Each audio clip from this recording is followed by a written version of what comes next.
All right, what up, everybody? How's everybody doing today? If you do not know who I am, my name is RJ.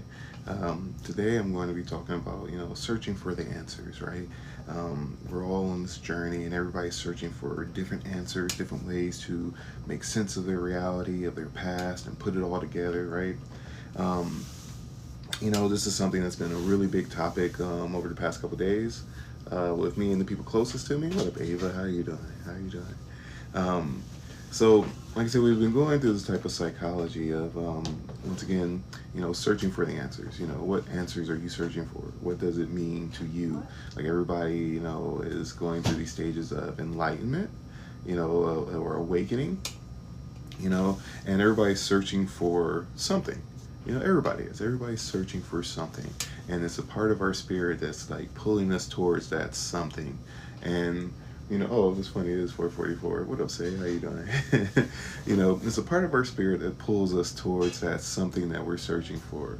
Are you aware of what it is that you're searching for? Are you aware of how to find what you're searching for?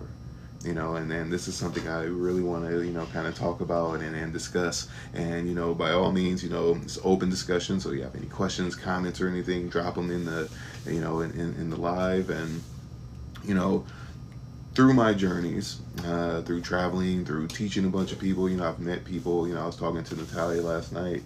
I've had people, especially when I lived in Sedona, people that traveled the whole world. I met a brother from Israel, and he had traveled through Europe, through China, through South America, through Canada, and then he ran into me in Sedona, like while he was on his journey. And he's like a engineer from Israel, and left his family there and everything because he was out searching for his answers. Traveling the whole world to find his answers. Um, and I kind of thought about it, and he spent like a whole week and a half with me learning, things for me, trying to find what he was searching for. And, you know, in the end, we already have what we're searching for. And, the question that I asked Natalia, like, why do people travel through the entire, world to find the answers to what they're searching for? Then I also read this book this morning, and they talked about the Platform Sutra, and in Buddhism. And one of the reasons why, this is what was mentioned in there, like people travel the world, because those are the bridges they have to take in order for them to come to that realization that no matter if you travel the world or not, the answers are there with you. But sometimes it takes some people to do that, to come to that realization and to understand it. We're constantly crossing these bridges of understanding. One of the biggest thing, part of being enlightened, right, for lack of a better term, is once again universal knowledge, or dharma, right? This is what they call dharma in Buddhism. Universal knowledge, dharma, spiritual knowledge, right? It's universal, meaning it applies in every way you could possibly conceive it. And the only way that you can, take advantage of that information is to see it from different perspectives. And this is the hardest thing for a lot of people because, once again, we read books, we listen to lectures, we follow our favorite philosophers and teachers and things like that. But the things that we hold on to, the things that we contemplate and meditate, and the answers that, seem deeply profound to us now, there's levels to it. There's levels to it. And the interesting thing about this, and the infinite aspect of all that is that, you can apply that information from where you're at right here and right now. But when you go up to the next level, literally the same way that you explain and label that information, that knowledge, that dharma, that principle, whatever you want to call it, you can describe it with the exact same words. And depending on your level of awareness, right, it's going to mean something completely different.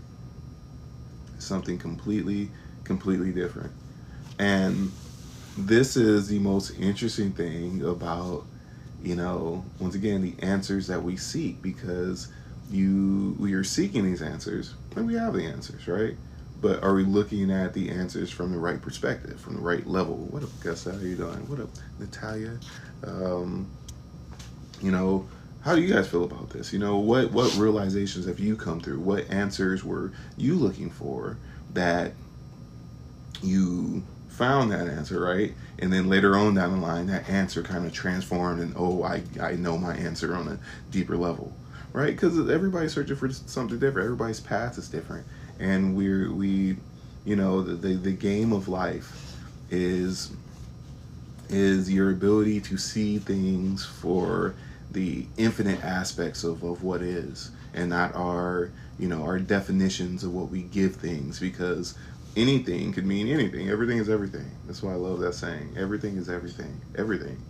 You know, one of the I've really been reading like a lot of the Buddhist sutras and stuff like that, and researching a bunch of different stuff. But when Buddhists talk about the Buddha, right? They're not talking about Shakyamuni Buddha or historical Buddha. They're talking about the Buddha mind. The Buddha mind is the enlightened mind. The Buddha mind it will be equivalent to Shiva. It's literally the equivalent of Shiva, light. The Buddha mind is light, the enlightened mind, the light of your mind that permeates all things, the aspect of you that is literally all that is. And that's a big part of the, what people are searching. But in this passage that I read earlier, it was this Buddhist Chan master, and he was sitting in front of his disciples or whatever, and he spit on a Buddha statue. And the disciples started oh my God, what are you doing? This and that or whatever. And like, how could you do that? And he was like, well, show me somewhere that's not Buddha. Right? And like I said, when they say Buddha, they don't mean a person. That's not what Buddha means. Buddha is not a person, but because, people that don't understand, Buddhism, they quickly equate it to that. Buddha is not a person. It's the enlightened mind, the Buddha mind. And that's what people in Buddhism are trying to attain, and then use that level of Buddha universal mind, or light of your mind, to attain nirvana and go beyond that.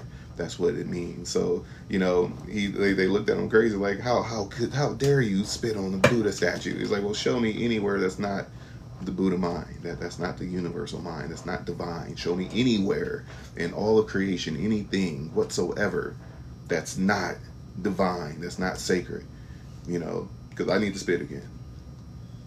So one of the basic realizations and answers that people are looking for is just that. What is this sacredness? What is this oneness that everybody's talking about? What does it mean to be equanimous, to really experience, once again, the oneness of all? And that's what the Buddha mind is. It's what Christ consciousness is.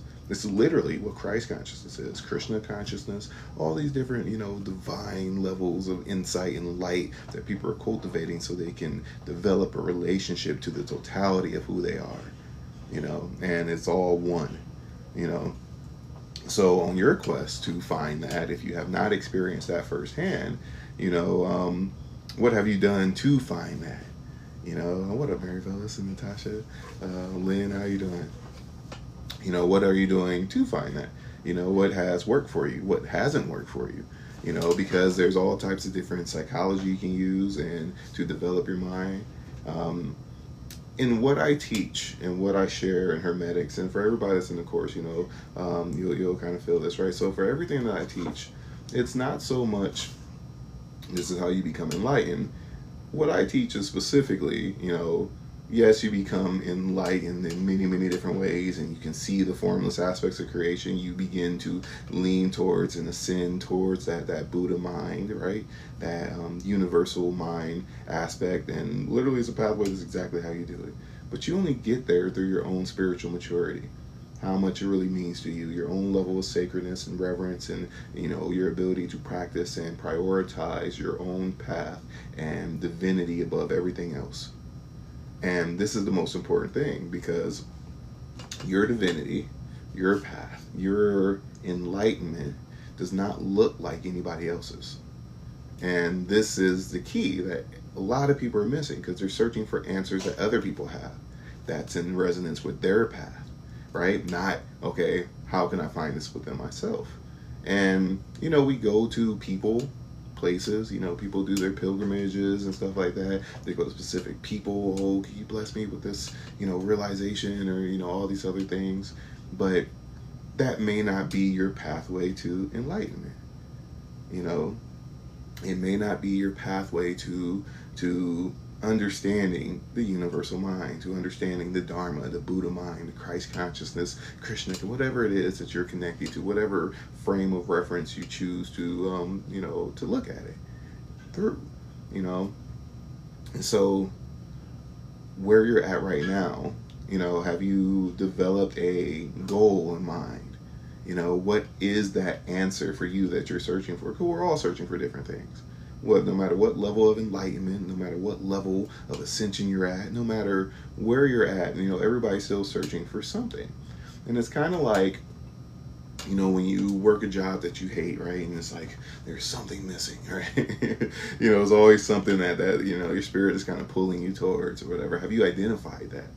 You know, because depending on where you're at, like, you might already be enlightened, but there's more after that, you know? So are you still trying to search for something you already have? A lot of people are searching for this idea of what somebody else is searching for that they might already have, you know? So, you know, I teach, you know, psychic development, right? And everybody's psychic in many, many different ways. Now, the degree of awareness and how you train it and develop it and you know, use it as a pathway to ascension, that's different between everybody. Not everybody understands that, but everybody has psychic abilities, and a lot of people are highly psychic but can't explain it. It's part of who and what they are. They don't know that they're psychic. This is just, you know, I just super intuitive and I hear things, see things, and they just think that's how the world works, you know. But even some of those people are searching for something they already have, you know, and don't really understand how to get there. So, you know, have you looked at your goal? You know, one of the big things that I really, really like to share is understanding, you know, the lawfulness of things. Because that's an important aspect of ascension.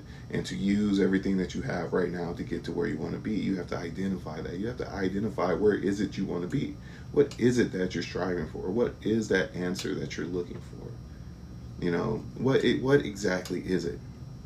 And I kind of ask myself this, right? So for me, in my personal pathways, I've been teaching ascension, you know, for years now. And you know, what am I searching for in my personal experience? Because that Maya veil has been going a very long time ago. You know, my oneness with all, my ability to tune into the universal mind and the experience nearby, you know, there, you know. So what am I searching for? And this is something I've been contemplating, you know. So for me, in my personal thing, it's not enlightenment. I know that path. I know how to get there. I know how to give that. What up, Isis? How are you doing? But for me, in my path now, is to, once again, liberate as many people as possible. And to do it in the quickest and most efficient way possible. You know, so I'm kind of reorganizing my goals in order to be able to do that. You know, so you guys might see a lot of different changes in the way that I convey things, the way I teach things, the content here on TikTok, because my goals have been completely shifted. You know, this is my goal, this is what I'm achieving, this is what I'm spending my time, my energy on, and the answers that I'm searching for, all right? And as we're searching for these answers, it's very important to let go of the pathway to the answers. Know the pathway, all right? Appreciate the path there. See those bridges, you know, but let go of them. Let go of them. Once again, the rituals, the some of the people in your life, they're not supposed to be in your life forever. You know, everything's not supposed to be in your life forever. So your ability to let go of the things that got you where you are now, don't forget it, appreciate it, right? But see where you came from, know where you are, know where you're going, and you get there, you know? But you have to see that, and you have to be able to release and let go of all those different things, you know? Holding on to one rejects the rest. Yeah, exactly. And that's part of attaining the Buddha mind, or the universal mind, right? Because You know, in the lower realms, people hold on to more dualistic dogma, and it's either this or either that, and their mind is too contracted in order to see the big picture or to see things from a higher level. It's always, it has to be this, it can't be that. And I often share, you know, think about science and religion or spirituality. It's one and the same. But it's a lot of people who are really held on to the fact that it has to be either or. No, science is just right. You know, that's it. If somebody in academia didn't say it and have credentials and it's not real, you know, they're in that, you know, real interesting weird space, you know. But there's no separation. You know, there's literally no separation. There's other people that go on the other end of the spectrum. Oh my God, if God or the angels didn't give it to me, then it's not real. You know, then you know that's two different ends of the spectrum. But all is all. Everything is everything. It's all one. You know, there's no separation. Just like that monk, right? Just like that enlightened master that spit on the Buddha statue. You know, show me somewhere that's not sacred because I need to spit again. You know. And so appreciate all of it. And that's one of the things, you know, the answers that you seek are always right there with you. They're right there with you. And I don't mean this in that they're not going to come in some physical form either. You know, had this conversation last night because one of the things is like, for me in my path personally, in what I teach and what I do, you know, and as far as that realm is concerned, there's not much, if anything, that I can get from another man, living person in that realm, right? Because what I teach in Hermetics is how do you learn from creation? How do you learn from spiritual hierarchy? You know, from you know, it's a divinely chosen. You know, what up? You know, how do you do that? You know, that's something that, you know, that's the level you want to be because you're training your intuition in that, whatever. So it's no man in this entire world. I'm like, I need to go find this person in order for me to teach me this one thing. You know, and you know, that's the thing. You know, but people kind of dive into that. But even within that, there's a level in which, through my divine guidance and my connection to the spiritual hierarchy and everything else and all the different synchronicities and symbols and everything else, because that's the universal language, right? With that, will I be guided to specific people that I need to learn from? Yes, most definitely. Am I seeking the specific person out of nowhere? I gotta find this? No, not at all. You know, so like the way that your answers come will be, you know, you have to be highly intuitive to get it. You know, you have to be highly intuitive and released and not contracted on a specific idea or way that you expect this thing to happen. This is what causes a lot of separation in people's lives, a lot of conflict, a lot of inner turmoil and everything else, because people get so caught up and contracted on this is the way things are, this is the way things should be, where they cannot see what is, even within ourselves, even within our experience, even within other people and the people around us, you know. He says, insistence is resistance, yes. And like I said, there's many people that get their blessings and can't see it for what it is. You know, you get everything that you sign up for. Everything, you know. So, like I said, when we're addressing these answers that we're looking for, you know, you have to see the oneness of all things. Everything that you go through, everything in your divine guidance, you know. And there's levels to it, because if you're stuck in those lower dualistic realms, it's going to come to you in some dual way. It's going to smack you in the face, because that's those hell realms where it has to smack you in the face.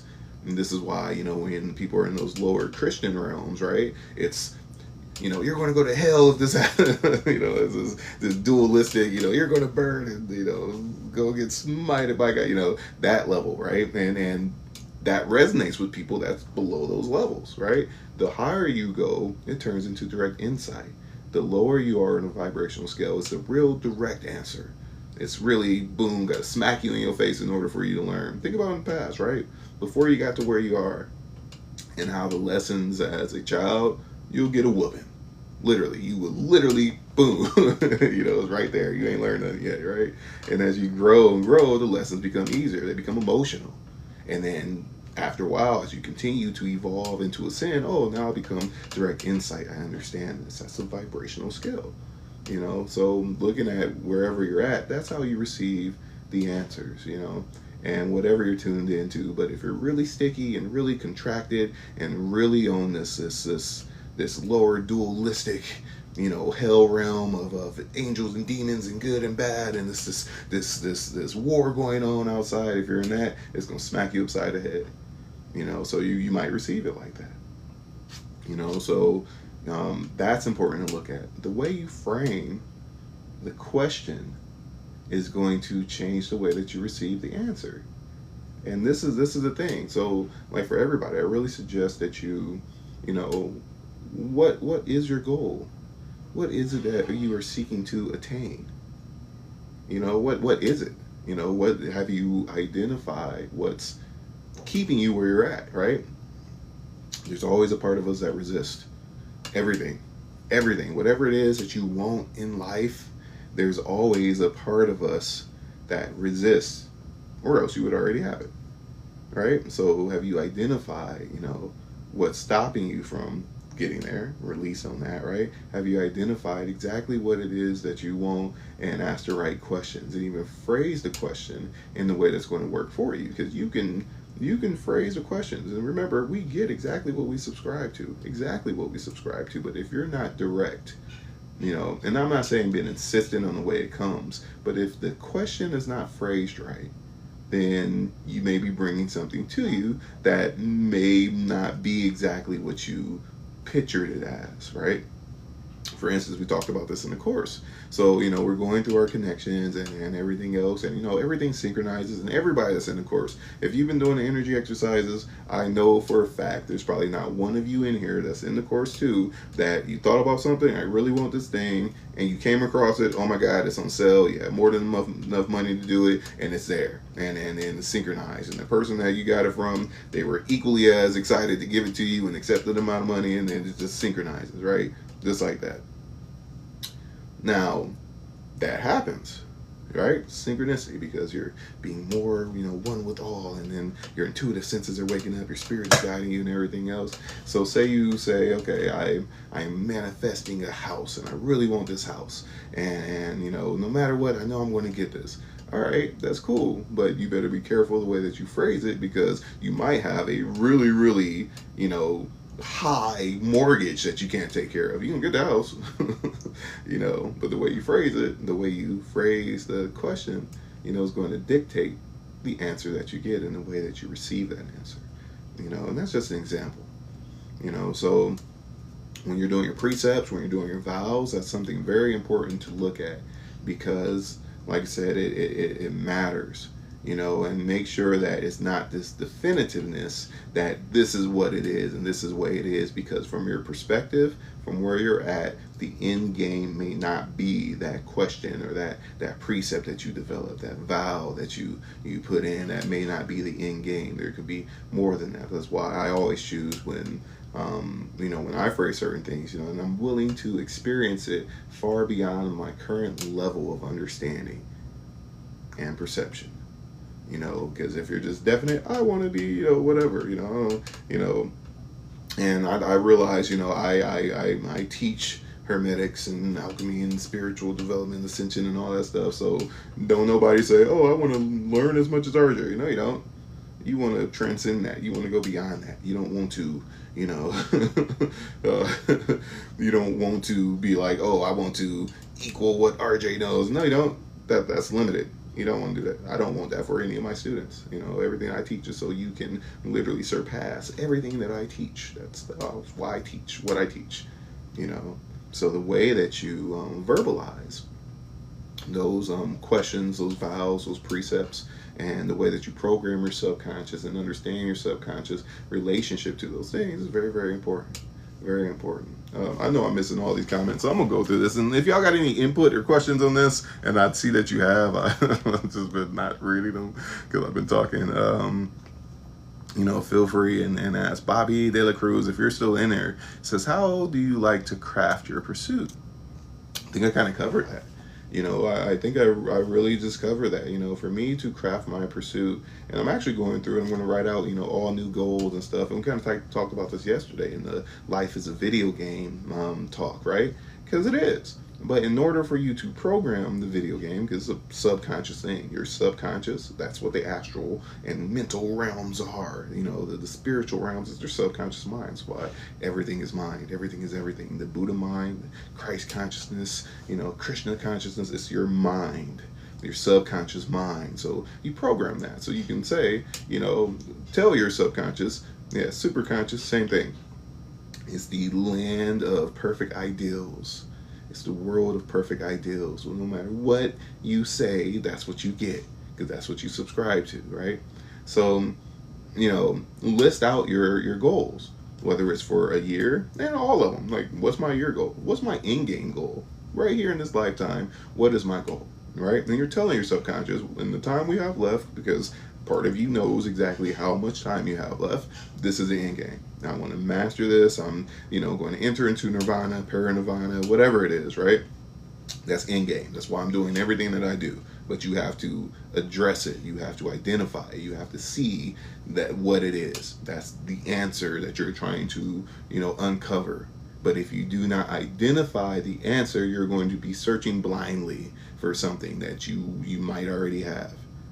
So identify what that is. In game, boom, searching, touch nirvana, and be there, enter into parinirvana, whatever it is, Christ consciousness, wherever you're trying to, whatever your goal is in this lifetime. This year, what is my goal? Boom. This year I'm doing this. This month, this is happening. This week, boom. Today, boom. And you get there, but you have to address it. You have to say, this is it. And, your subconscious has to get on board with that idea and that concept. And then the way that our mind functions and works is that, if you tune it into a specific thing, you're going to start seeing the pathways to get there. It's going to arise into your consciousness. But if you do not identify what that goal is, there will be nothing for your subconscious to draw you to get there. You cannot connect the dots if you don't see the dot, So very important to be able to identify that and look at it. Another thing when it comes to subconscious programming and understanding, when we're establishing these, these goals and the answers you're trying to find, is once again, your subconscious has to be on board with it. If you have lived a life of poverty, there's no way in hell that you can just be like, I'm going to make $1 million this year, and you haven't built up the identity of I can make $1 million this year. You have not done the work. You have not, dwelled in any business or anything like that. Your subconscious is not just going to be like, oh yeah, we got this, let's go. You get, a lot of people say, let me just be completely delusional about it. It doesn't work if you subconsciously don't believe it's going to happen. So that's a level of it. And it doesn't mean not to dream big, but literally you can tune into your astral body, your subconscious, and literally ask yourself, we've done this practice plenty of times, sit right here, right now, everybody, because, money is a really big thing, right? So just sit quietly, quiet your mind. It helps if you go into your state of prayer, go into your state of prayer, hands up, prayer mudra in front of your heart center. The most deepest, sacred, most reverent part of your being. Allow everything to become quiet. You're humbling yourself to your higher mind. And as you do this, you feel everything become quiet and still. This is a state of equanimity. From there, just contemplate. This year, can I make $1 million? I'm going to make $1 million. And just listen. You're not trying to muster anything up, no emotions or anything like that. Just like, really, this year I'm going to make $1 million. And then listen to your astral body. Listen to your emotional body. Is there resistance there? Is it on board? Is it like, hell yeah, we got this? Or is it like, nah, bro, we ain't did that. We ain't there yet, right? And so, all right, cool. If you got a no for that, and it's kind of like, nah, maybe not, put it down a little bit. Okay, 500,000 this year. This year I'm going to, without a doubt, I'm aligning myself to this. I'm going to be right place, right time, right action, right knowledge, right connections, right people, in order for this to take place. And 500 grand this year, and just listen. And once again, you can tell if your emotional body is like, yeah, I'm excited, we got this, or is it like, Nah, bro. I just told you we ain't there yet. Okay, cool. So all right, so 100 grand, boom, 100 grand this year. Got it. All right, cool. Now you kind of feel your subconscious like, cool, we can do that. We can clear that. No problem. All right, cool. That same feeling that you feel through your astral body. Once again, everybody's psychic. Everybody has their psychic sense of feeling. There's nobody that doesn't. Some people may be really grounded and stubborn and not listen to it, but nobody's blocked from that. Nobody. The collective says it's okay to feel, and that's why we have gut feelings. That's a psychic sense. There's nobody that's blocked from that. People just deny it, but it's there. And like I said, that level in which it's like, yeah, this feels good, we can do that. That same feeling right there, that's the feeling you follow. Tune into that feeling. Cool, that's how I get there. And you get there. So once again, your subconscious has to be on board. You cannot be just delusional. Oh my God, I can do it. And then there's all this resistance within your mind and your emotions and your astral body that says you can't, because it's going to be a fight there, and that part is going to win that you've been holding on to for the longest, unless you develop a direct way to release that. This is why, in the course we go through our astral releasing methods and stuff like that, because through developing those skills, it's very easy for you to release your resistance and to change your different personality traits and to become the person who you want to be. It's very easy to do that. So I really suggest for anybody that is in the course, go back through those lessons and practice it. Make it a habit, because the more that you do that, the easier it is for you to release the resistance to what it is you want to do and where you want to go. But for everybody, if you have that resistance, the resistance is going to win. If you haven't, if you haven't developed the method of release, your subconscious has to be on board for your goals. And you have to have the willpower to do it physically. That's the thing. It's easy mentally. Oh yeah, I have this $1 billion idea. I'm going to do it. Okay, cool. Emotionally, you may feel like, yeah, I'm excited about this, but video games are more fun, or whatever it is, something might win over that. And physically, if the video games win over that, you're not going to physically align yourself to make it happen. So you got to get everything on board. And the physical aspect of it is the hardest part for most people, because you have to actually get up and do it. When we talked about the life as a video game aspect yesterday, that's how people get addicted to video games, because it fulfills our basic needs. It fulfills our need to be challenged intellectually, right? It's a challenge, right? That's why the levels get harder, and then you're going through our natural ability to do a repetitive task and see the goals and outcomes and stuff, and to achieve those goals and get rewarded for those goals. That's a natural part of who and what we are, and it's exciting, it's fun. And you don't have to put the physical willpower in it to do it. You just move your fingers, So it fulfills that mental and astral aspect. But if you can apply the same psychology, that same level of effort into the physical realm, you'll have very, very, very, very high levels of success, And this applies to everybody. But once again, you have to be aligned mentally, astrally, and physically to achieve that. People who are highly successful, they're aligned. And once again, this don't look like anything in particular. And I mean that. You don't have to look like anything particular. You don't have to be the most muscle-bound person in the world. You don't have to be a Shaolin monk that literally, works out 8 hours every day and then can, pull a tree down by just hugging it. And, you ain't got to do all that. That ain't got nothing to do with it, So your idea and concept of what it means to be able to achieve these things may not be exactly what you believe it to be, especially on the internet. A lot of stuff on the internet, a lot of this stuff is fake. Like even when it comes to like Qigong and stuff like that, and the Qigong masters are breaking bricks and stuff with their Qi and stuff, like there's a level of that. Most of what you see is not real. And I mean that.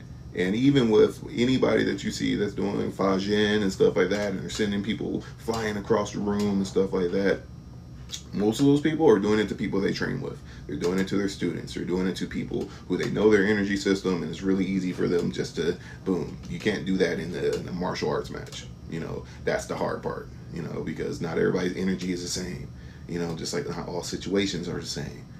So everything that you see, people might be demonstrating an aspect of a thing that's possible, but it may not be, oh, this, they can do that to everybody, everywhere, all the time, because that's literally not the case. It's not how it works. You know, when I did, it's funny, I got the Yoga Expo t-shirt on. When I did my lectures at the Yoga Expo in my booth, it was these people next to me, and it was like the Kundalini activation people or whatever, and did the training, and whenever he touched a girl, she was shaking and stuff or whatever. That was like his girlfriend. It was those KAP people you see on here, or whatever. That's not real. It's not. You can't just go up to just like some random person. It's always the same people. It's always the people they practice with and everything. Okay, I know your system. You're going to let me do this to you, and it happens. It's not like they just can walk up to some random person and be like, "Here you go." You have to literally open yourself up, and it's allowed to happen. Most people, literally, energetically, no matter what you're doing to them, if they're not allowing it to happen, they're going to ground themselves. It's easy. Then that's how you stop it. You literally just ground yourself. Just boom, I'm grounded. That energy shorts out, goes into the earth. You can't do anything to me. When people are wrestling, right? And you're using your physical energy, your physical force, and if that person is more grounded than you, you're not going to be able to move them. That's the same thing. It works energetically through the vibrational scale. So most of what you see on the internet when people are doing that stuff is not exactly what you think it is.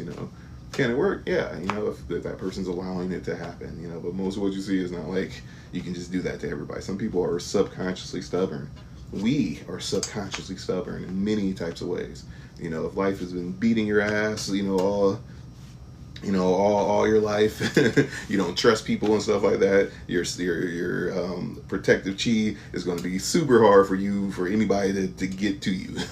I talk about that in my personal experience. All growing up, I couldn't receive love. I literally had these walls up and nobody can get into my system, so it was really hard for somebody to say something to me, to yell at me, to do anything else, and for me to be like, oh no, please don't do that. You just can't get there. Oh my God, you don't love me. I'm shaking in my boots or you're going to hurt. That's not me, because I have had a very hard life growing up. And people are like this subconsciously on every level, mentally, astrally, even physically. They're just not easy to affect. But if you go off the internet and all the people that's trying to sell you something or whatever, they're going to be like, this, everybody, you can do this to everybody. It's simply not that at all. And like I said, there's a lot of stuff you can do. You can make stuff levitate. You can levitate. You can do all this other stuff or whatever. But I guarantee you're gonna be practicing with that same thing, and you're not gonna just be able to walk up to everything and just do it. You're building these relationships with things and developing those skills, but it's not like you can just walk up to anything and everything and just do it. That's not X-Men. It's a weird type of lawfulness that it applies to. And like I said, you can build skills up to a very, very high degree. Those ones where you're like literally moving items and stuff like that, that's something you have to constantly build and work on. It's like a muscle.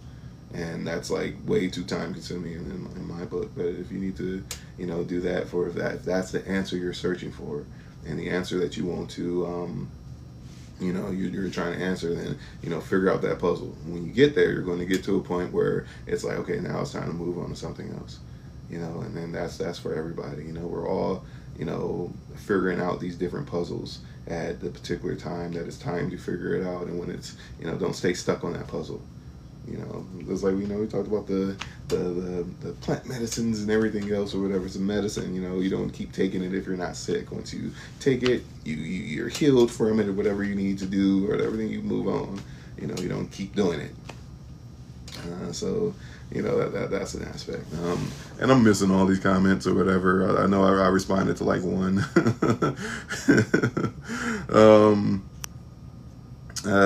Jay says, sitting in my new house, like everything is perfect and with ease and grace. So yeah, for sure.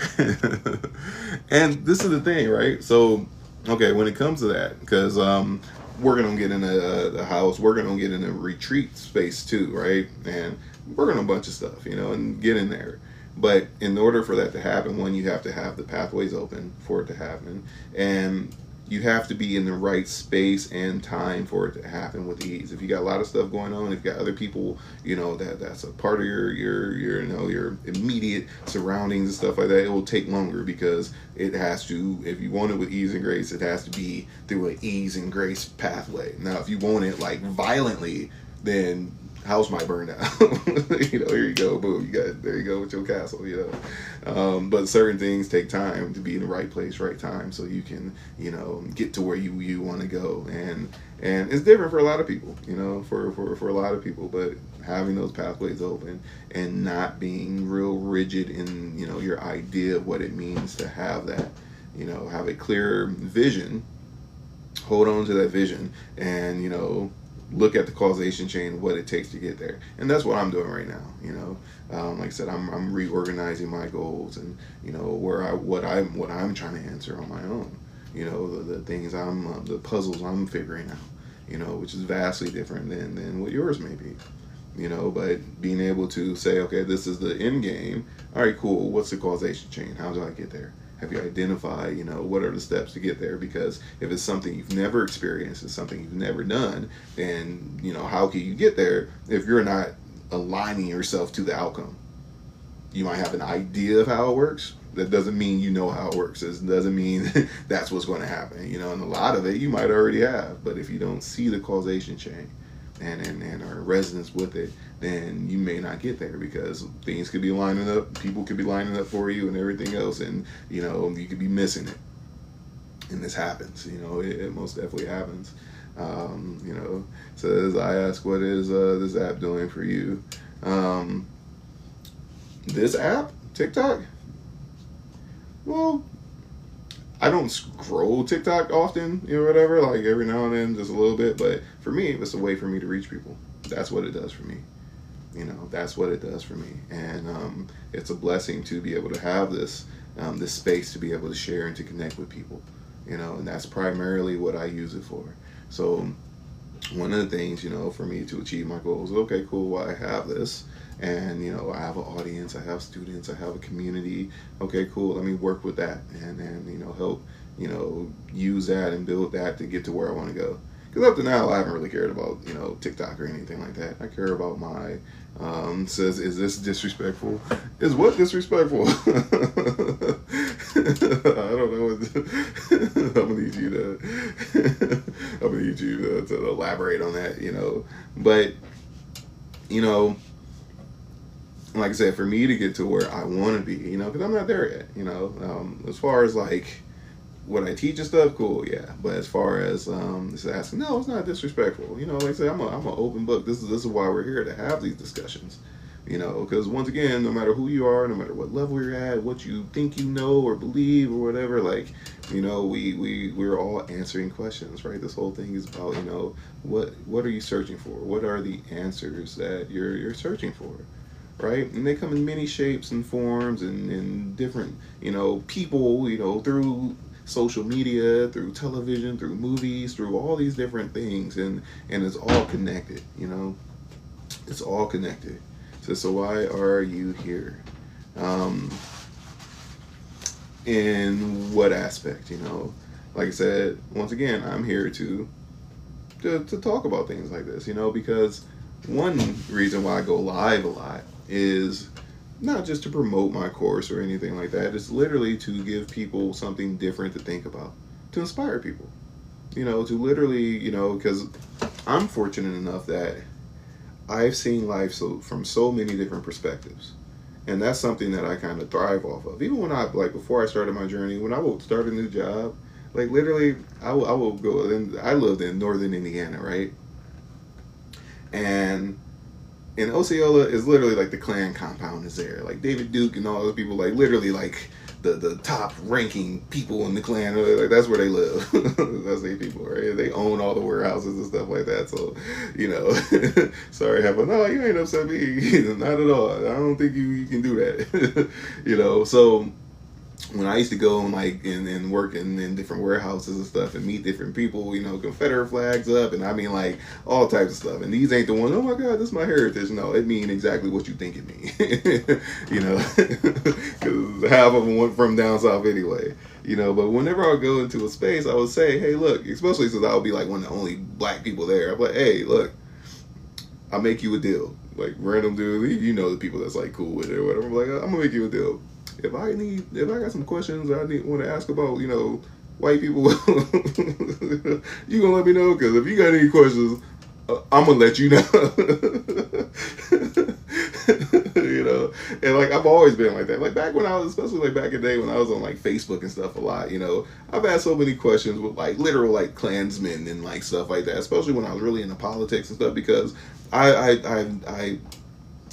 can feel the limitations in sticking to a certain ideology and viewing things from a specific lens. Is just a natural thing with me. So I always want to see things from different perspectives. We have our own truth, and that's a limited truth. That's a subjective truth. You can look at the same exact thing and see it from a million different viewpoints. And I've always seen the limitation in that. And like I said, from my upbringing, I'm fortunate enough that I was able to have that, that understanding and seeking to see things from all these different perspectives. I don't want to just say, oh, I know the truth and this is just it, because it's not. That's not a thing. That's literally not a thing. That's not a thing, and that's why I say, like, when people are searching for enlightenment, right? What does that mean to you? Because your enlightenment, once again, and the answers you're seeking to gain, your attainment, right, may be something completely different than somebody else's. The way that you uncover it, the way that it activates you, the way that you view the world, and it's subjective, and I mean that. It's completely subjective, and we hold on to this definiteness of our belief structures, and that's a handicap. That's something that limits your ability to see the oneness of all things, to be able to see things from those higher perspectives, to see higher levels of truth, And, I just sincerely hope that everybody has the flexibility to question their beliefs, to question the things that they've been programmed to believe, and there's always a part of you trying to show you that from wherever you're at. From wherever you are, there's always that higher part of you that's trying to Brock life with the broccoli. I know y'all saw that, bro. Just in here, it's like Brock life, like broccoli life with the broccoli emoticon or emoji, whatever y'all call them nowadays.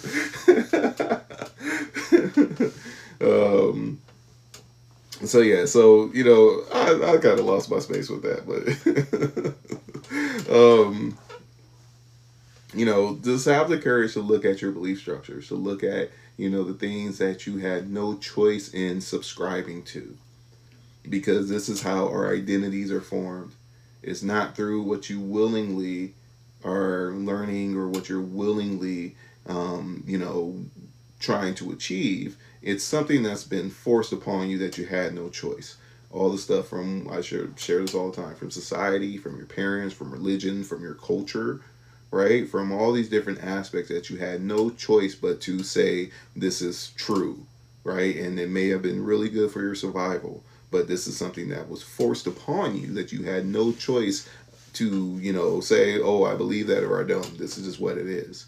And most of those things are not true. They may have served you at some point in time, but having the courage to look at those belief structures that you were brought up with, right? And to be able to question it. Is this true? This information that I've been presented with, is this true? Because once again, whatever you take on as a truth, that's what you're going to see. That's exactly what you're going to see. I've been studying, neuroscience, quantum physics, all these different aspects and stuff. And like I said, in neuroscience, like I said, we have so much information within our awareness at every single moment, and we literally only get to touch a fraction of it with our conscious mind.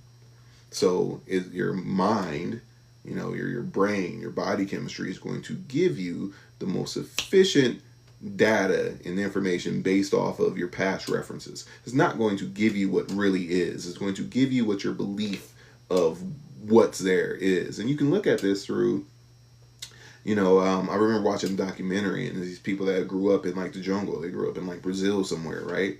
And, they came to America, and they're like, it's really crazy that, the people here, they can't hear people walking up on them, or they can't hear the snakes in the, coming in nature. They can't hear, these real subtle type of sounds and stuff, because their environment, it wasn't necessary for their survival to develop that, and for their subconscious to pay attention to that type of data. Doesn't mean it's not there. They're just not aware of it because it's not something that was important. So literally your mind just blocks it out.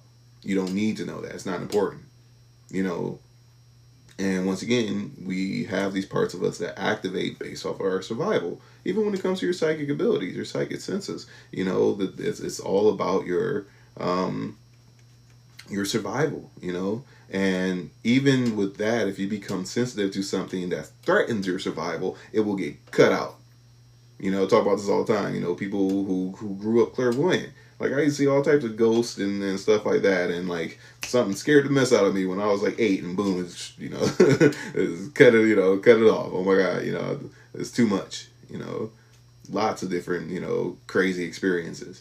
So once again, we're bombarded by all this different information, but our belief structures and the things that we find important, that's what you get.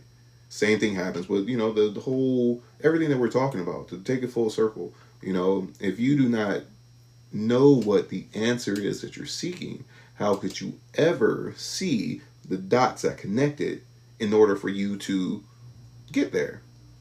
You have to identify, and then your subconscious is going to pick and choose, this is the right information, this is the right person, this is where you need to be. Subconsciously, you start aligning yourself there, and you start seeing the pathway to get to the goal. If you do not identify that goal, your subconscious is going to be like, out of these 11 million bits of data, that's not important. That's not important. So identifying that is very, very important, because there's so much information out there, even in the realm of like what we're talking about. So I've seen ghosts since I was 7. Yeah, like naturally most people do, the mystics are the ones that hold on to those experiences and continue to have those experiences and stuff like that, Says, so the subconscious is smarter than the conscious.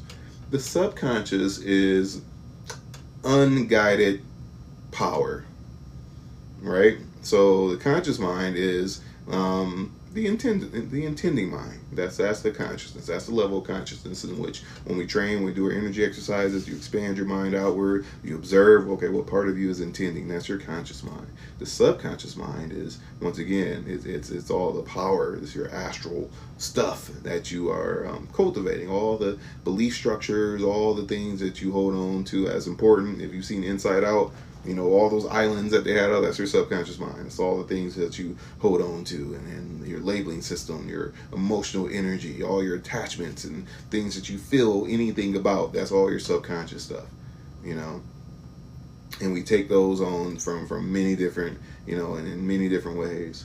And, the superconscious mind, or the observing mind, the God self, the higher self, your guardian angel, whatever you like to call it, now that's the part of you that observes it all, and then gives information to the intending mind, and we perceive information through our subconscious, whatever we believe, So this is what we're training in the realm of hermetics. It's what we're training in the courses, is how to develop that so you can become more and more aware. Because you need to bring it all into equanimity so your belief structures are put in check.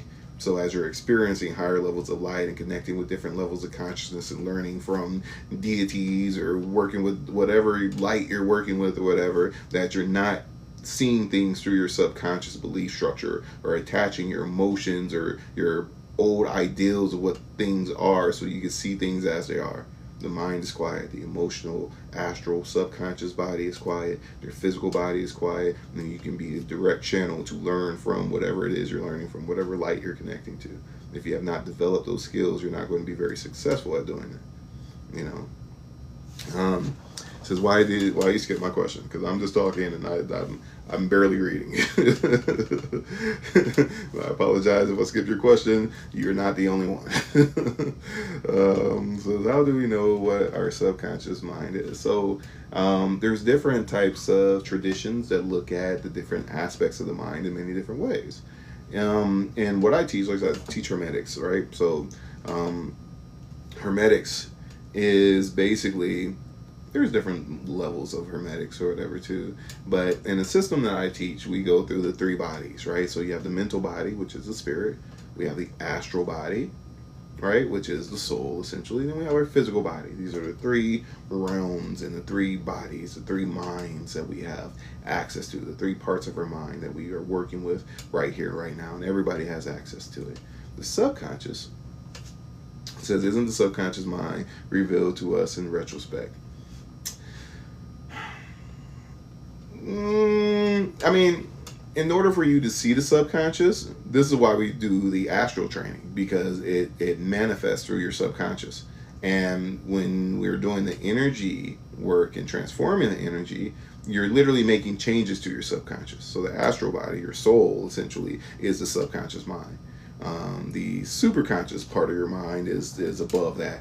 It's above, so we have physical, subconscious, conscious, the intending mind, then conscious, and then higher up. Your subconscious mind, your astral body is literally, it contains your belief structures and attachments and past, things that you stick to in the awareness processing of information. Okay, I'm trying to look at this. In the awareness processing of information. The subconscious is like, it's so many different parts to it. Once again, your subconscious is regulated by your conscious belief structures and the things that evoke the most emotion, the things that you liken yourself into your astral body. This is the things that I like. This is what I, attach an astral thing to. I put more astral energy into, and it becomes a subconscious thing. Everything that you repeat, the things you pay attention to, you're training your subconscious to pay attention to that information. Now, consciously, the information that we're tuning into, that is the tip of the iceberg. That's like very small. That's those 50 bits of data that come into our awareness, at every moment. Now, the other 11 million bits of data we're taking on subconsciously. And your subconscious is like, okay, this is what's important. This is what's not important. So when we're going through the process of working with our subconscious and doing the astral training and refining our astral body, that's your subconscious. That's what you're developing. And that's why when you're going through the course, you begin to see all of your own subconscious stuff in the beginning. When we're doing the black and white mirror of the soul stuff, when you're doing your astral breathing, when you're making changes and transforming, astral personality qualities and stuff like that, you begin to see your own subconscious stuff. You can't see it in the beginning because it's subconscious. It's underneath the surface. You can't see it. But through developing that level of awareness and interacting with your subconscious, then you begin to see your own stuff very, very quickly. Our consciousness is our daily mind. Our subconscious is our back mind. Our astral body is subdued. Listen, different traditions take it in different ways or whatever. And my tradition and what I teach or whatever, it's not exactly that. So right, that's why I'm considering that it's in hindsight. Yeah, I mean, like I said, you can work with your subconscious, right? So anything that you want to, like, the majority of being psychic is interacting with your subconscious mind. All your astral stuff. People that are astral projecting and stuff like that, they're going into their subconscious. And they're working with that. All the spiritual, astral realms and stuff, that's all part of your subconscious. We have our subconscious body, and then we have the plane in which it rests upon. When we're tuned into those specific planes, some of that stuff becomes part of our astral body. Those levels of consciousness and energies and all the karma that comes along with it, accumulates in our subconscious mind. And we learn from that, right? And that's what we're working with.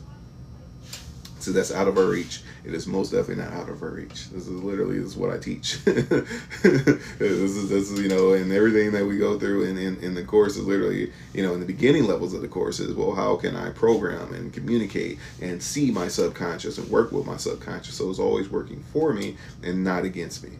Yeah, don't limit yourself. It's most definitely not out of your reach. Nothing is out of your reach. The essence of your spirit is a vibrational match to the mind of the universe. So it's unlimited. You place the limits on yourself, and this is one of the belief structure things. The astral is a belief based thing. The astral is a completely belief based thing. You get what you believe. Even when you die, when your astral body, your soul separates from your spirit, right? Your astral body is what you're developing here in this lifetime. Your spirit, the light of your mind, is what goes on through every incarnation. When you die, whatever frequency you're paying attention to, whatever realms you're inhabiting, in the center of gravity of that's where you go. You get what you believe. If you're a hardcore Christian and you've been doing your Christian thing and been living life according, that's where you're gonna go. You're going to go in that realm, and all those other levels of consciousness and other people that's in that Christian heaven realm. You're going to be there. You're going to be there. That's why, once again, everything is everything. There's no wrong answer. Whatever it is, whatever you believe, that's what you're going to get. Now your beliefs can limit you and put you in this lower dualistic hell realm, right? Some people believe that life is horrible and there's all these negative things and everybody's poor, and that's what they live. They put themselves in the poorhouse because that's what they believe, and that's what they get. What if you don't believe anything? That's a really great place to be. Don't believe anything. And that's one of the highest spiritual practices you could ever do. Don't take anything on as a belief until you have proven it to be so. And I mean that. That should be a habit for everybody. And I really hope that everybody holds that as one of their precepts. I don't believe anything to be true until I have proven it to be so. Because whatever you take on as a truth, that's how your subconscious is going to tell you that's what's true. Think about all the people that's really into politics. No, this is the only way, and this is that. Don't you know these statistics and this and that? It's not true. Not true. Not true. Different levels of truth. Everybody looking at stuff from different perspectives and this and that. It may be true to you, but that's not the universal truth. It's not the highest truth, and most definitely is not the objective truth. Everybody believes that everything they know is true. So you pick and choose what your truth is, but don't allow those truths to limit you. Allow those truths to liberate you and get to where you want to go. Now, you asked how much the course is. It's a year-long membership type course or whatever. You can sign up monthly. I think I dropped it to like $60 or something like that. We have hundreds of videos. I have weekly group Zoom meetings and practices, and it's based off of Ascension. It's literally it's a hermetic alchemy, hermetic magic, and it's a complete course in magic. And so you're going from level 1, which is mastering the elements. Level 2 is psychic development. Level 3 is magical invocation. Level 4 is Kabbalah, and we just started our Kabbalah sessions, or whatever, too. And I'm really excited for the one tomorrow. But it's a complete course in Ascension and psychic development. So if you're interested, check out the link in the bio for that. If you use the promo code TikTok, you'll save like 25% or something off of it, and that's available, especially if you use like the PayPal option. It says it's hard not to conform to a belief structure, and like I said, belief, astral things, astral energy is sticky. It's sticky energy. A big part of what we do in the course is like literally it's qigong. So you're learning how to work with energy. You're literally learning how to work with your energy and how to transform energy from your vital energy to your astral energy, your astral body. You get to know your astral body. You can feel your astral body. You can transform your astral personality traits. You can add astral, personality. You can raise that energy up into light. You can do all types of stuff. You can heal people. You can do all types of interesting, really beautiful things, But through this, you begin to see your own astral stuff. You literally begin to understand your subconscious mind or your belief structures. You cannot do it if you have not, if you're not highly intuitive. You're training your intuition. You're training the different parts of your mind, how to communicate with the different parts of your mind. This is what Ascension is. That's why the first principle in Hermetics is the principle of mentalism. Everything is mind. God being the mind and intelligence of the universe. So you're raising your level of consciousness and awareness from, okay, I have this physical body, I'm just physical, I just like to have sex and eat, and that's it. And that's what rules my awareness. And then, okay, cool, now you're learning emotional intelligence, and your level of awareness and consciousness is on the emotional level. I have feelings, I love this person, this and that, and, whatever else. Okay, then you go beyond that. Okay, now I have this, need for wealth and money and everything else. Okay, cool. Now I want to develop myself spiritually. It's a higher level of consciousness. Now, okay, now there's this higher part of me seeking to raise up into those higher realms, right? And you're ascending up this vibrational scale. So you leave your body, you're in the higher light realms, and you're going up to those higher levels of awareness and working with it. Says, who would you kill with your astral self? I wouldn't kill anybody. Why would I want to kill somebody? Listen, I don't even hurt bugs. All life is precious. I'm like, why would you want to kill somebody? Like, literally, if it's a insect, a beetle, a roach, or something that comes around, I'll just let it outside. If it's a bat, come on, bro, you gotta get out. To me, all life is precious. So like I said, if you're interested, by all means, check out the link in the bio. And the benefits that come along with like doing this training and developing yourself is, the answers that you seek, they become very, very aware. They become apparent.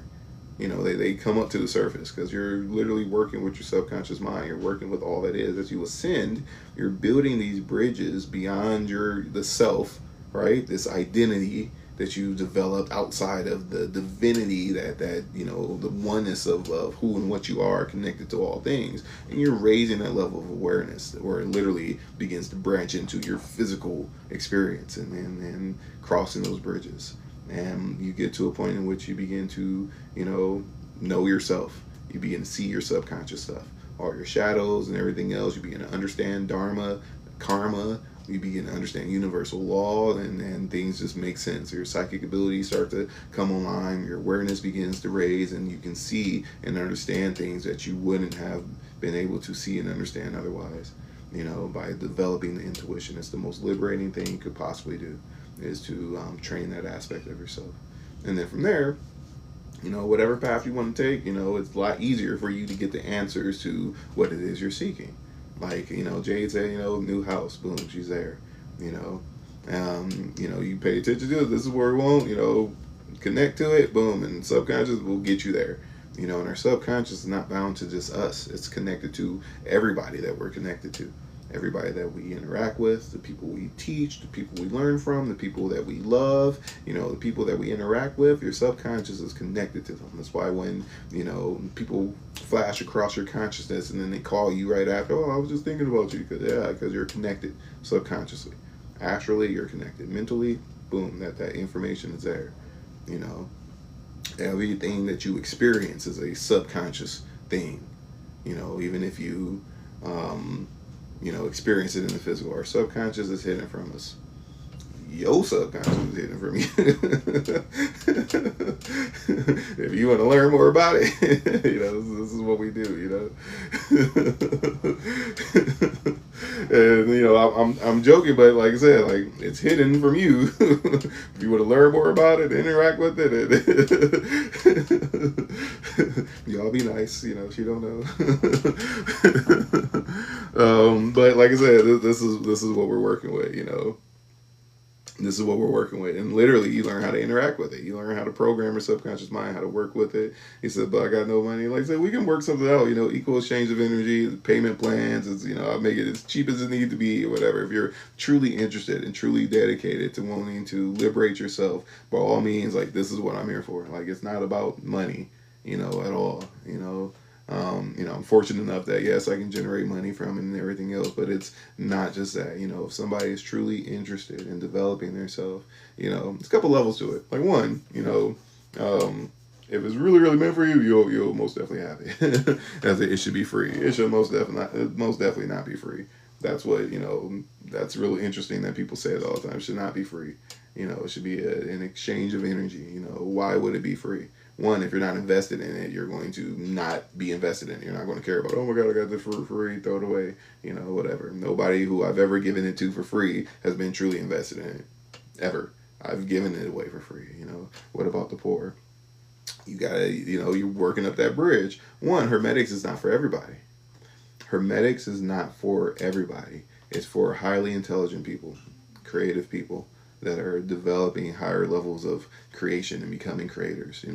Not saying that, this is not a religion. This is not like anything like that. It's not for everybody. But when it's your time to be a part of it, you better believe that you will have the means to do it. It's a spiritual thing, So the poor is out of your range. Not at all. Not at all, And then if you're in that state, if you're in that poverty conscious mind or whatever, you still got some bridges to cross before you get into Hermetics. And now you got more stuff on your plate that you need to worry about before you start getting here. You need to work with the physical stuff first before you start doing the other stuff. He said we need it the most. Well, no, not really. They don't really work like that, right? So, and this is like I grew up poor. Like I'm from the ghetto. I'm from the hood. Like the hood. Even going back to my neighborhood now, literally, like most of the houses that I grew up in and around, most of them not even there. It's whole neighborhoods, and it's like a couple houses on the block because they don't want to look like Gary, Indiana, and everything's boarded up. If it weren't for that, it would be rows and rows of just boarded up houses everywhere. So you can't come to me talking about what about the poor. You really can't. What will help people who are stuck in that poverty mindset is literally, changing your belief structures about money and what limits you from making money. That's literally that's what, when we're in that space, that's what we need to get out of.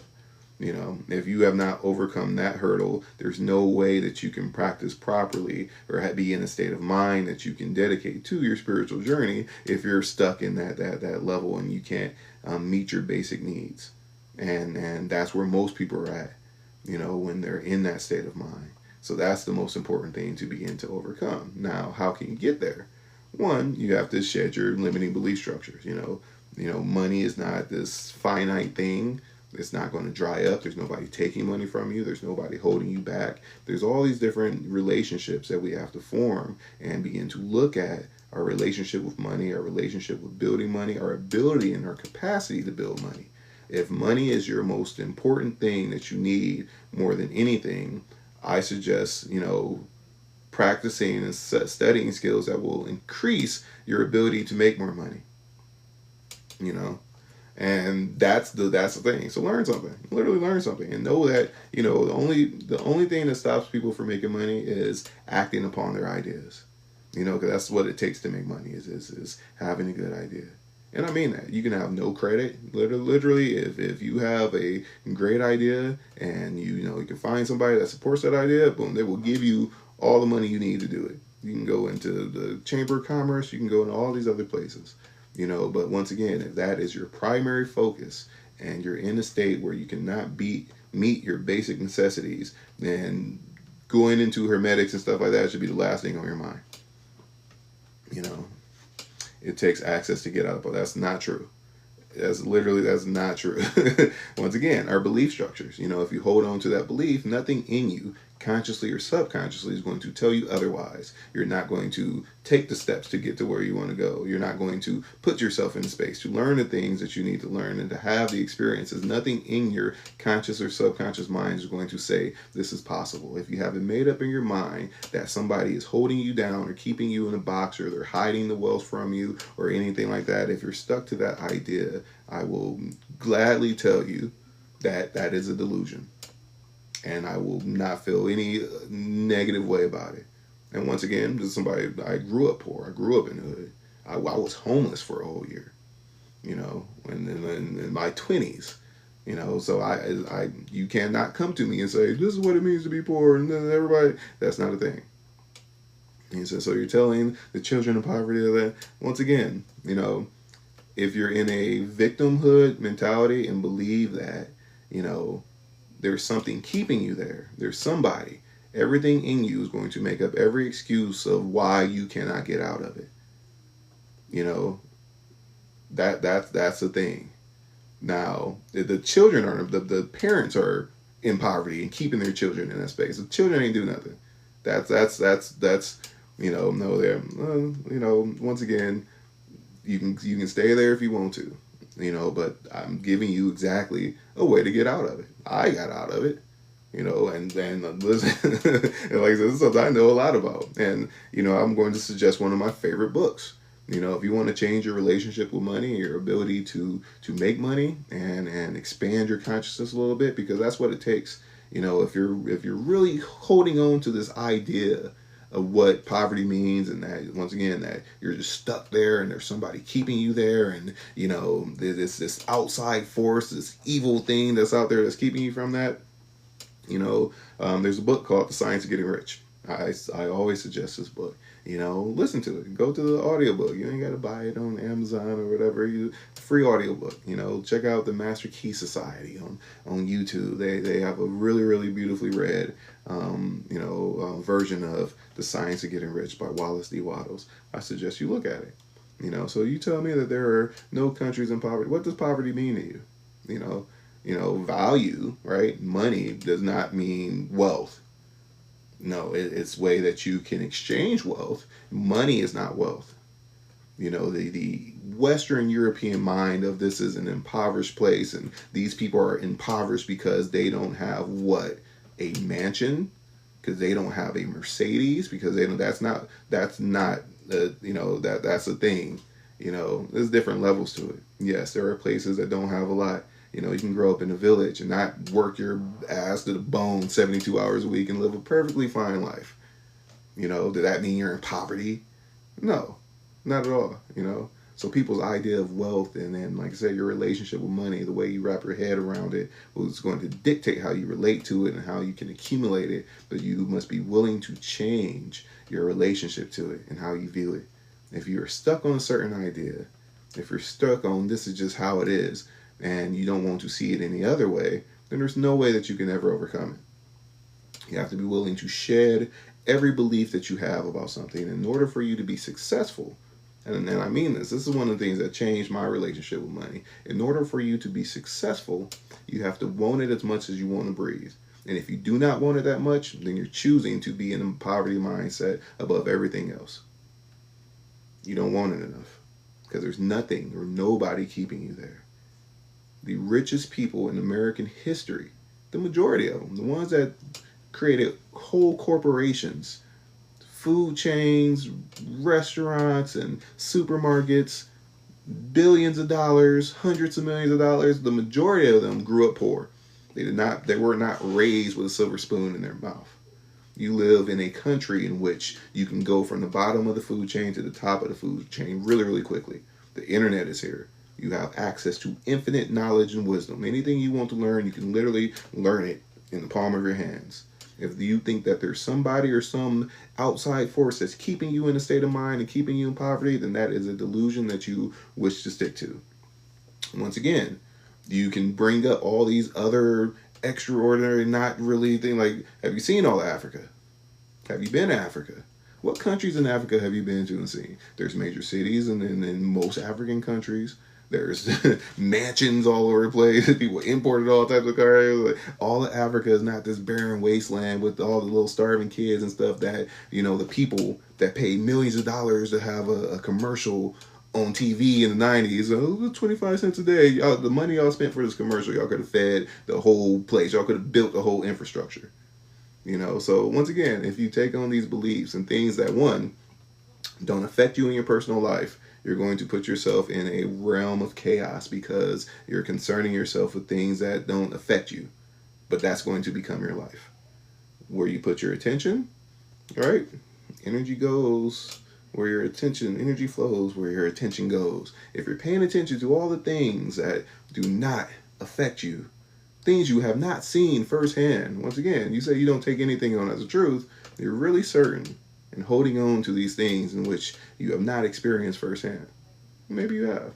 Maybe you have been to Somalia or Western Liberia.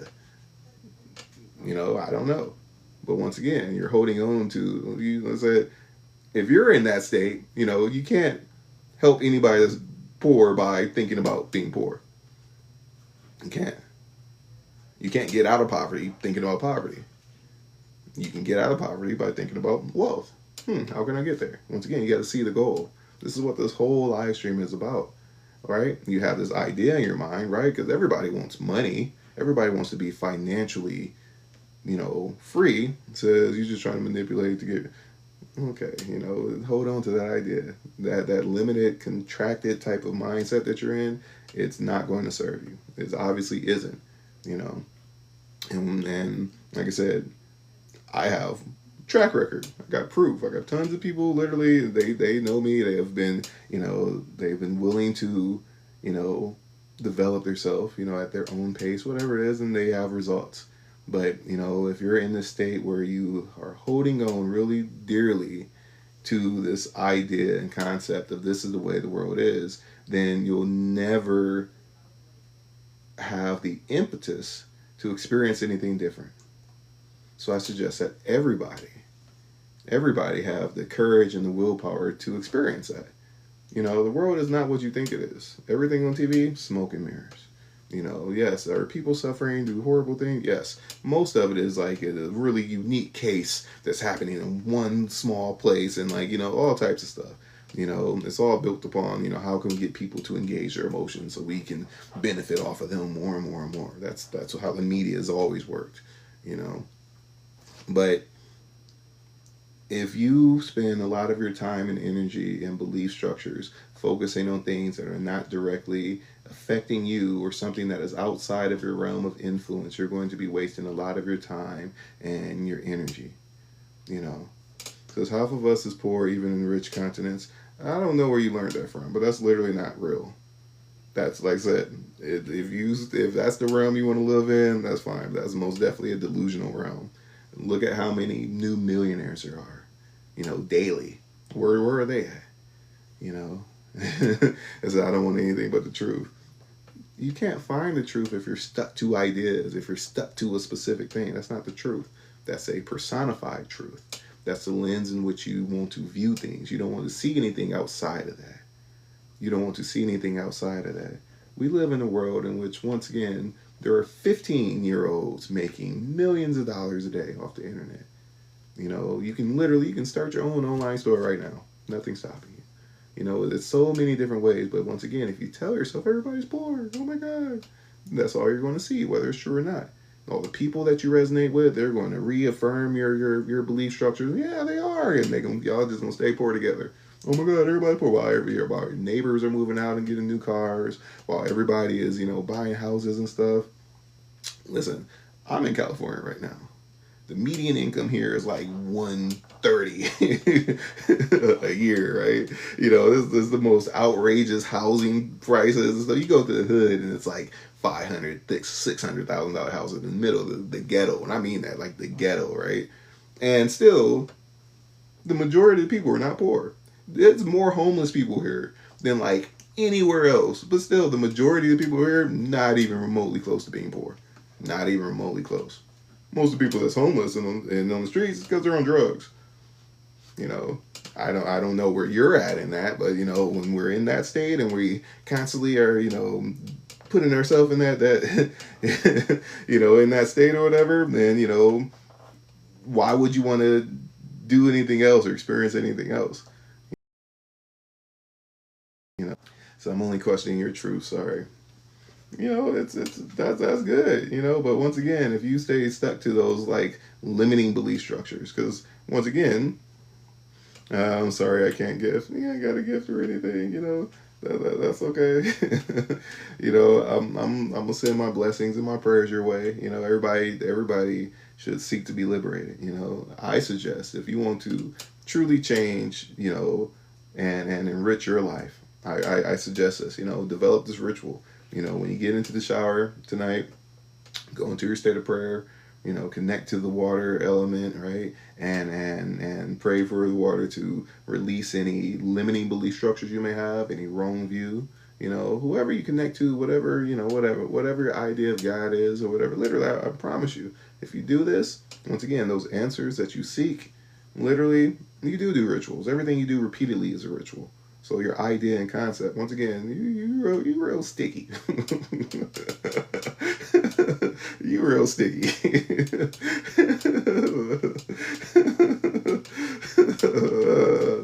But anyway, so for those of y'all that want to take this, connect, work with the water element, and release any limiting belief structures, any wrong view, anything that's keeping you in a box psychologically, that's keeping you in a box monetarily, emotionally, in your worldview. It's important that you have that ability to, to release those ideas and concepts, because if you don't, you're just going to go through the whole world of delusion and then like feeling righteous in your delusion. And most people do that. Those are all the people you see that's fighting for all these other weird causes and stuff from academia and stuff that's literally just dumb. I really saw a judgment, but do that, and you talk about the subconscious mind. I promise you, pray to your subconscious. Tell your subconscious to reveal to me my limiting belief structures. Reveal to me my subconscious shadows. Reveal to me what's keeping me in this state of mind so I can expand beyond that. If you're not willing to do that, then you just enjoy your delusions, and the things, because we all have them. And I'm not picking on you or anything like that. Everybody has their belief structures and biases and stuff. You have a physical body, so we see the duality of things. So everybody has a bias towards something, but all I can do is say, be willing to look beyond that so you can see higher levels of truth, and I mean, maybe that's a problem. We wake up, we go to work, we eat. That's not all I do. Like I said, there's more to life than that. But some people, who have been programmed to think this is what life is, that's how they view life. That's part of the trap of society, because you're literally trained and given this process. You're from the time you're 5, go to this place, and we're going to literally brainwash you into thinking this is the way the world works. So you're going to this place that is ran by the same people that run the prison system, same type of building, same schedule, same bells and cafeteria and trays and everything else. From time you're 5, so you're programmed to think a certain way, behave a certain way. This is what life is, and you have no choice other than to believe that, right? Go to school, go to university, get out of that, work a job, whatever. Then you have no choice. This is what you were programmed with. And if you subscribe to that, there will always be a part of you that says there's more out there. There's a part of you that's unsatisfied. There's a part of you that that's not fulfilled. And in order to tune into that and to allow that higher part of you to get you to where you want to go and to live a life of fulfillment, you have to question all the things that were, that you had no choice in being programmed to believe. You have to question that and step beyond that. I strongly suggest for everybody, because I do this to myself all the time. Why do I believe what I believe? Why do I subscribe to this? Because everybody believes that everything they know to be true is true. If you think that your truth is the only truth and that's just how the world works, then, you got a lot of experiences coming to you, that may not be working in your favor. So that flexibility to be able to come to those higher realizations and to be able to, let go of your belief structures. That's, we talked about this yesterday. My favorite type of ideology is literally, I don't know. I view this life with infinite wonder. I do not subscribe to any particular thing. I want to understand the universal lawfulness which applies to all things. I do not want to see things based off of my biases. I do not want to experience things that are going to keep me in a box. I am not going to hold on to limitations that won't serve me. Everything that I do, everything that I put my time and energy and awareness towards is going to be for me to get to where I want to be and to enjoy life. And it's a balance. It's a balance of work and rest. If all hard work and stuff like that, hard work ain't how you become rich. Sitting on your ass all day ain't how you become rich either. There's a balance of both. You can't just do all of it. You have to balance it. But hard work ain't gonna get there. Now, working towards your goal, yes. The smart man, works hard. The clever and wise man works smart.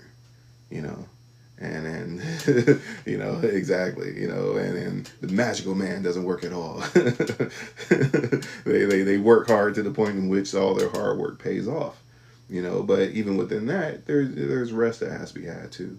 You know, so your favorite ideology is your subscription on TikTok and you're getting rich. Whatever. Like I said, if what you think and believe about me really mattered to me, then I'd be like them other people. Oh my God, go to Kiki, whatever. Whatever you believe, that's how you choose to experience life. And this is one of the most beautiful things. Now, like I said, you can pick and choose what your life is. You want to live a life of anger and poverty and whatever. You want to live a life of ease and grace. You want to live a life of service. It's up to you what you subscribe to, but you get whatever you believe. And I mean that. You get whatever realm you want to dwell in. If you're really into politics and the Democrats got it, this and that, that's what you look, that's what you're going to experience. You're in that dualistic realm. Everything's going to be political. You're always going to have some type of conflict in your mind, and all the other people that don't believe the same things you believe, you're going to, have arguments with and stuff like that. And that's no way to live life. But many people do it. It's their choice. They have the freedom to do that. Or life can be very easy. For me, just out here, bro. Just out here trying to liberate as many people as possible, and then that's what I do. And I'm fortunate enough that the universe, God, has been, has been blessing me with the ability to do that. I am far from rich, not even remotely the closest thing to that. Are my needs taken care of? Am I able to live freely? Yes, I am. So once again, your idea of wealth and poverty, is a subjective thing. People's idea of what wealth is subjective. Universal wealth is completely different. What does it mean to be wealthy? I asked this question before. Is the wealthy person the person that makes $200,000 a year, but they work 24/7? They got to be at this office, and they only get a year, a couple weeks of vacation every year, or whatever. Is that person wealthy because they drive a Benz, right? Or what about the dude that makes $30,000 and lives in poverty and only pays $300 a month for a luxury condo with a huge pool or whatever? Like, who's wealthier? And they work 4 hours a week. Who's wealthier? The person that's bound to a job and this idea but has a nice car, or the person that's free to do what they want to and works 4 hours a week and don't have a worry in the world? So it's subjective. And whatever it means to you, go ahead. But like I said, if you hold on to the idea and are grounded in poverty and the poverty mindset and literally everybody's impoverished and they cannot get out, if you're in that mindset, it's not real. It's a delusion. And this is from somebody that grew up in poverty and understood the psychology of people that keep themselves in that state. And I mean that. And people that's in victim mentality, there's something, they're not going to see it because they don't care to see it. You can present all the statistics and everything else, they're not going to see it, And so, I suggest for everybody, always be willing to look at your belief structures and be able to change them. That's the only way you can ever grow and evolve and get yourself from where you are to where you want to be. So I strongly suggest that everybody has a look at that and you seek to transcend your level of experience now, because you are limited. The only limitations that you have are the limitations that you place on yourself. So make sure that you don't have any, at all. For me, nobody ever told me that I can do anything. I've owned several businesses. I've traveled all over the place. I got friends that do all types of really cool things. I mean, like top level of the world, and all types of stuff, and music, and science, and and spiritual stuff, like all over the world, And I'm fortunate enough that I have that, but it's only because of resonance. Because, like I said, for me, I know I can do anything I put my mind to. There's nothing or no one out there that's going to stop me from that, And so if you come to Liverpool and look around the streets, you'll be shocked, and please don't tell. Listen, I live in LA. You ever been to Skid Row? Like, literally, there's probably more homeless people and crackheads and fentanyl addicts and stuff here than, like, anywhere else in the entire world. You can't say, like, and I grew up in the ghetto of the ghetto. I grew up where the police were beating people up and taking them out into the country and leaving them there. I've been a victim of all types of racism and all types of stuff or whatever too. But there's a lawfulness to it too. If you in that realm, you in that realm. You know, you're in that realm. That's what you subscribe to. You know, you playing the game of cops and robbers. You playing the poverty game. You know, you subscribe to that. You know, are you bound to it? No. Are those people bound to it? No. You know, everybody is in control of their own destiny. You know, I'm sure they aren't choosing it. No, little do you know, you choose everything in your life. If you give your power away, however, that's also a choice.